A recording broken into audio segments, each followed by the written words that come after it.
Out of my way, scum. Oh, you were. You were actually going to get out of my way. Ah, shit. Sorry for shooting an icicle through your heart. One through the first's eye, one through the second's chest, and one through the third's head. Dead, all of them. So much blood against the snow.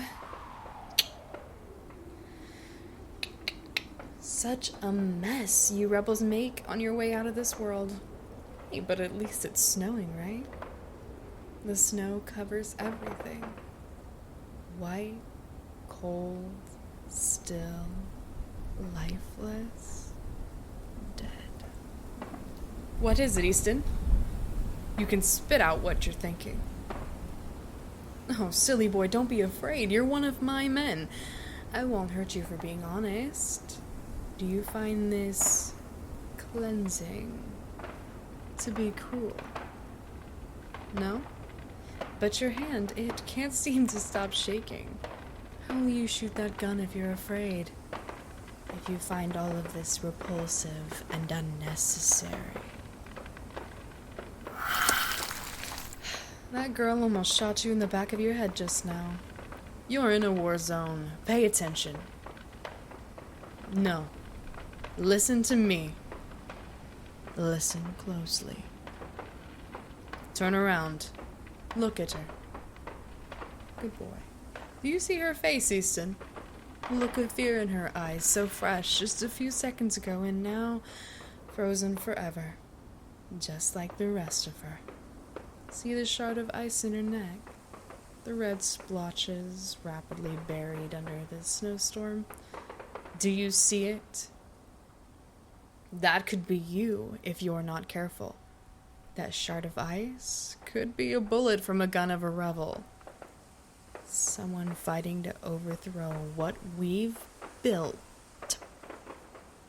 Trying to spread discord and strife, take the lives of law-abiding citizens up in peace, and for what? To overthrow those in power. Fools. As if they care any more about what happens to their fellow people. Pretending to be saints with guns, soldiers with honor. It's...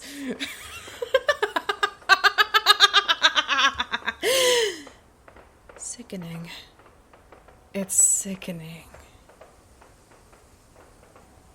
Do you not agree, Easton?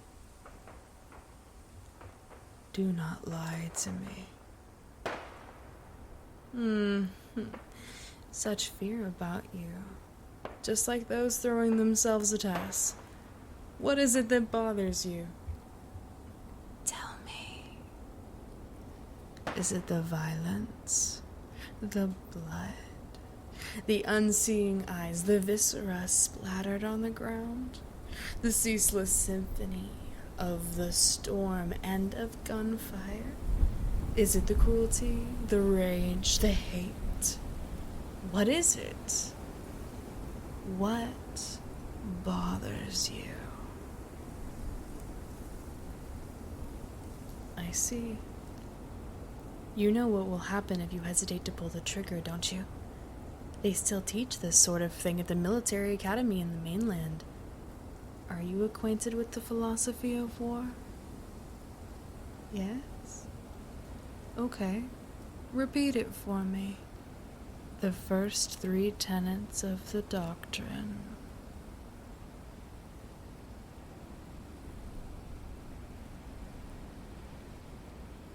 We are not heroes and they are not villains. There are only victors and losers, the strong and the weak, those who write history and those who die before they ever get the chance.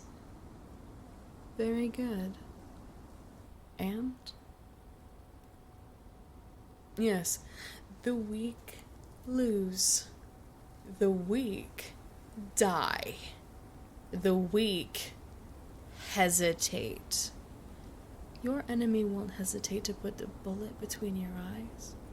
So if you don't want to end up like that girl over there, poor thing, then what must you do, my dear? Fight Yes. Good job. You fight until you can't. It's not cruel to strike down the enemy.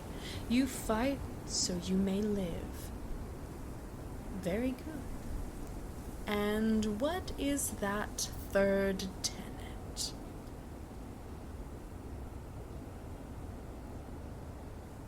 Well done, Easton. Punishing those who oppose us isn't right.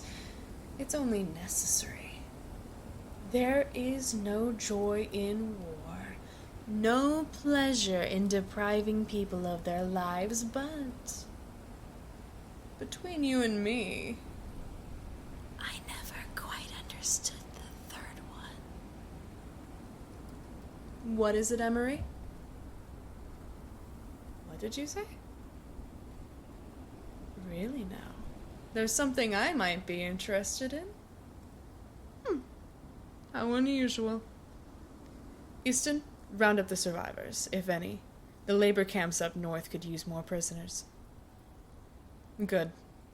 As for you, Emery, I really do hope this will be worth my time. Excuse me? Your group found an alchemist. All the way out here. He was with the rebels. Really? I see. How very peculiar. Did he try to attack you? I see. That is most interesting. I have so many questions, but I suppose I'll have answers to them soon enough. Is this the one? Hello, prisoner. How are you feeling? Well, did your mom not teach you to look at a woman when she's talking to you? Ah, there it is. So you're the alchemist my friend here discovered. Let me get a good look at you. Not conventionally attractive. Kind of ugly, honestly, with how your face is covered in soot and grime. Your hair looks like a bird's abandoned nest, dark circles under your eyes, rags for clothes, nothing particularly impressive about your body.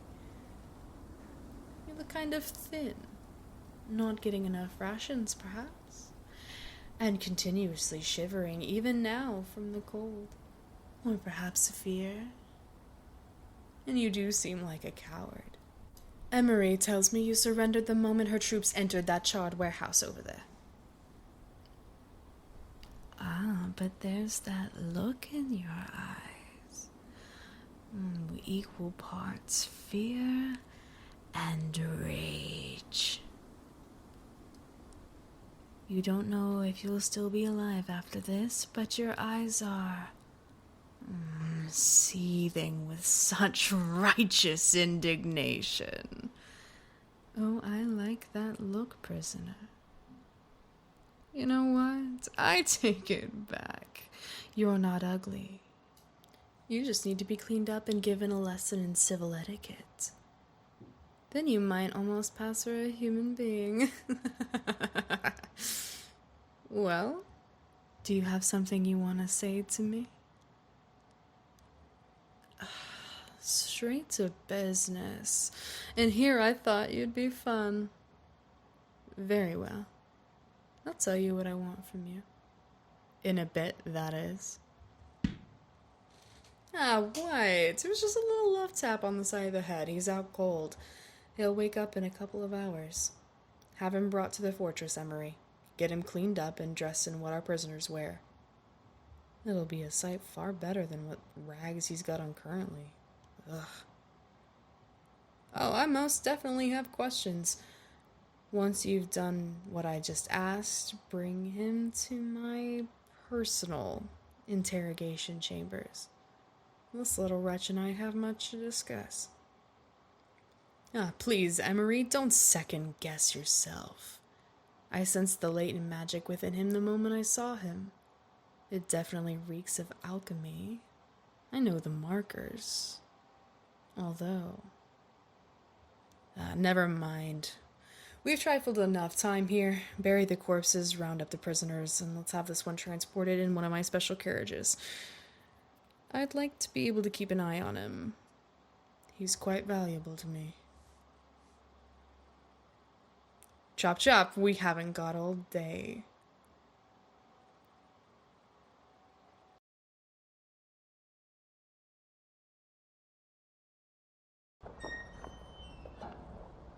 Hello again, prisoner. Remember me? Oh dear, now really isn't the time to play strong and silent.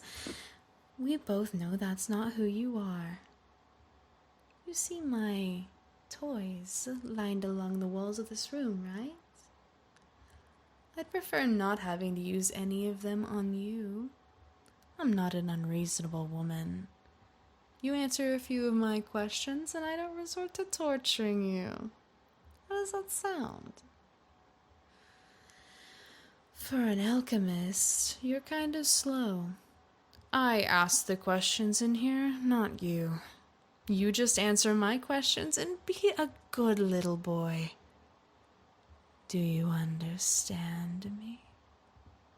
Nod. Very good.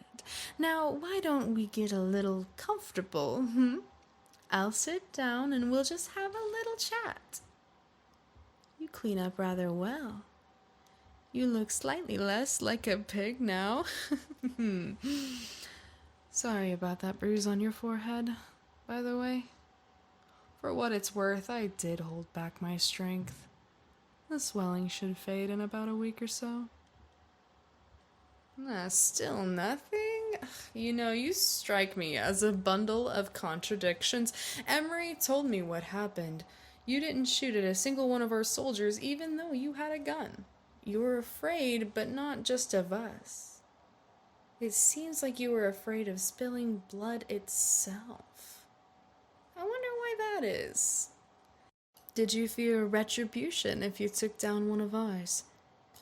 Or are you one of those soft sheep, living in the same pasture all your life, munching away at the grass, doing as the wolves tell you? Unable to bear your hands getting slick with blood. Which is it? Answer me. Oh, you don't want to hurt anyone. And why's that? I see. No, I don't think that makes you weak. It just makes you an idiot. But I think you could be a useful idiot. To me. You're an alchemist. No, don't deny it. I can see it clear as day. You have the gift. Who do you think I am? I am General Estelle Eveningstar of Illyria, commander of the Northern Army, answerable only to the Prime Minister himself. I am the will of the Parliament and the executioner of its decrees. And I know an alchemist when I see one. Yours is a distinct brand of magic. From what I understand, alchemy is closer to a true science than most of the occult arts. It requires years of extensive study and knowledge of matter. But to become an alchemist, you need to have the gift, the sorcery, to transmute lead into gold, water into wine, and cold machinations into machines of steel and fire and warfare. My dear boy, I can count with the fingers of one hand the number of alchemists I've met in the capital city. Your kind is exceedingly rare. Your unique abilities make you quite usable. Well, the fear of death, for one, that should motivate you to serve me. And I'm guessing you were a conscript. Because you don't have the look of someone who believes in the cause. No sanctimonious self-righteousness about you, just exhaustion and fear and a bit of fire for whatever reason. You were conscripted by the rebels in these fringe lands to fight for them, weren't you? You probably worked as some kind of researcher. They only gave you a gun and told you to fend for yourself, forced you to fight for a cause you don't even believe in, don't even know. So what if we're tyrants? You said it yourself, you don't want to hurt anyone. It's none of your concern. Oh, you poor, poor little thing. I won't let you go. How could I? Have you not been listening? I have use for your skills. You see, I have a practically endless supply of raw ingot from the mines up north. You know what that is, yes? Of course you do. You're an alchemist, and a well-read one at that. There's a quiet, suppressed intelligence in your eyes. You can't hide it from me, my dear. Ingot. A thin, powdery, soft metal. Easy to extract, notoriously difficult to purify. Quite useless on its own. But mix it with a tiny pinch of aluminum and refine it through a process lasting for weeks over many cycles, and you get fireworks. You get artemisium. The most potent and efficient form of ammunition known in the civilized world.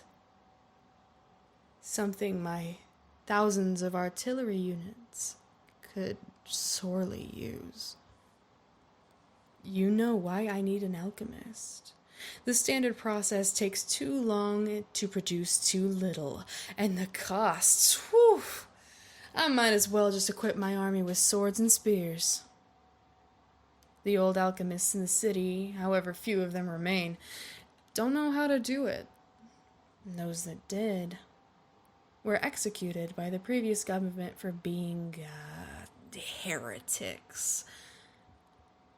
Hindsight is always such a jagged stick up your rear, isn't it? Oh, I think you do. You know how to make me quite pleased, or at least learn to. Very, very quickly. In exchange, you'll be treated with dignity. You'll be given a lab of your own and whatever materials you need. A room of your own. Warm food. Fine clothes. No harsh manual labor. You'll be as free as a prisoner can be. What do you say? I spared your life because you'd be of use to me. And you reminded me of a puppy in the snow. A frail, helpless little thing. Even I would feel a little bad for stepping on such a pitiful little creature. But contradictions. Although you were on your knees, scared for your life, you didn't beg me to let you go. No pleading, no tears, almost, a quiet resignation. You didn't want to give me the satisfaction of hearing you beg. I think you're stronger than you believe. So, what do you say? My, you lunged at me with a knife just now? My soldiers have been slacking off, it seems. I can understand leaving you untied because there's no threat you pose to me, but to not even check you for weapons? Or maybe you somehow managed to slip this tiny knife past them. Some kind of alchemical trick? You clever little thing. Clever, but so incredibly idiotic.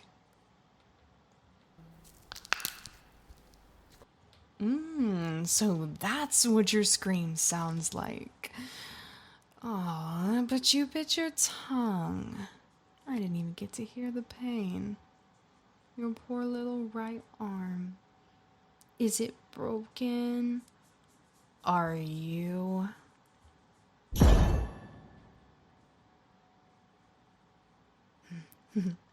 Does it feel cold?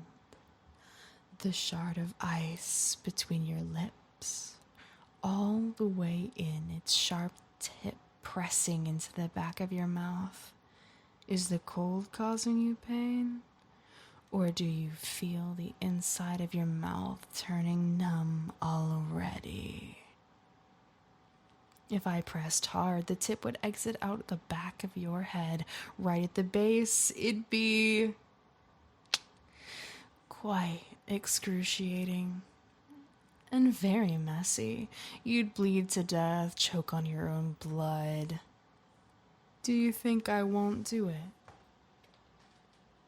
Let me make something very clear. You're not special. You're just a tool of convenience. If you try to stab me, I will break your arm. If you try to hurt me, I will cause you pain. If you conspire against me, I will put you under 6 feet of snow. It doesn't bother me. Once upon a time, I might have felt guilt, but now I'm as indifferent as the Eyesight Channel. You are nobody. If you don't serve me, then I'll simply bury this land under permafrost. Men, women, children, soldiers, citizens, they'll all be lost under the ice. I don't need you. Not quite. I simply want you, your abilities, to make all of this a little easier, a little less wasteful. It's your choice. You can either help me take down my enemies or watch as I destroy everything and everyone. No monsters, no innocents, just statistics. And your hands would share their blood with mine because I gave you the chance to save them. I will ask you one final time. What will you become?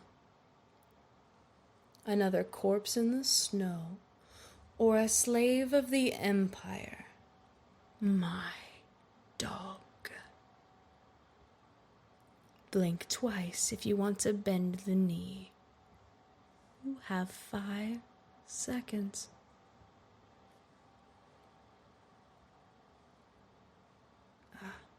Good boy.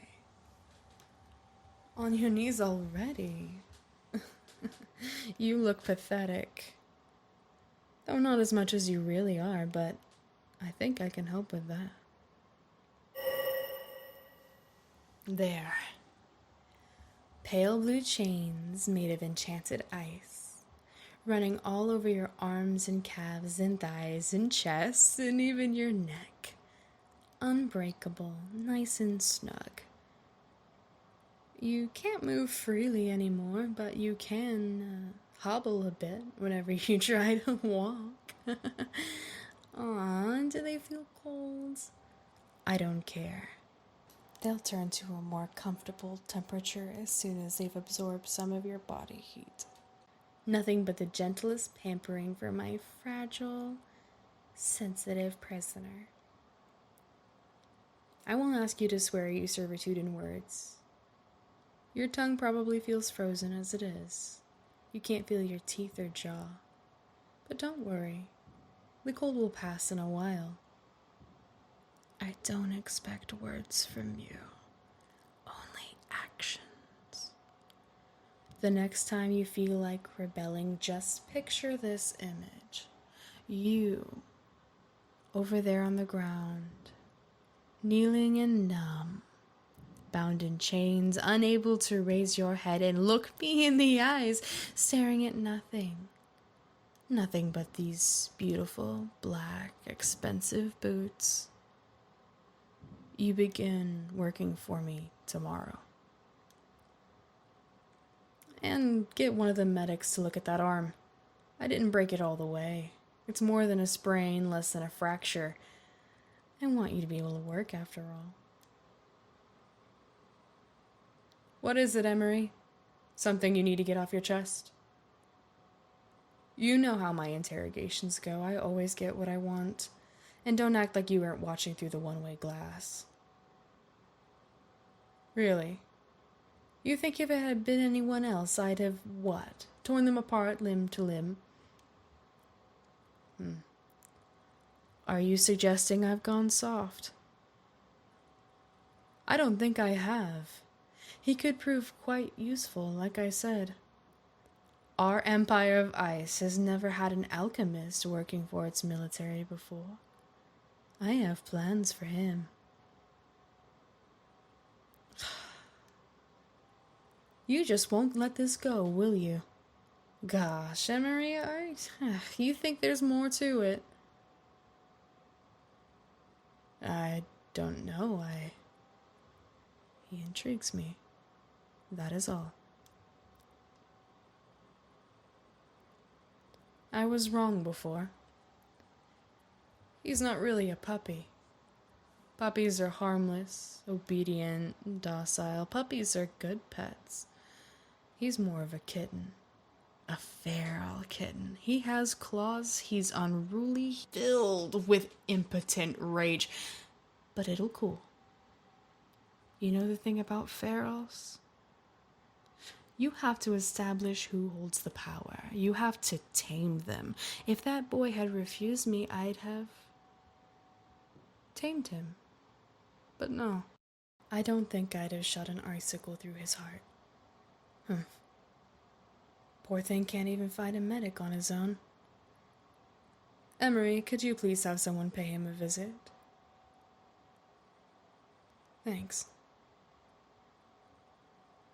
You know, I just realized I forgot to ask for his name.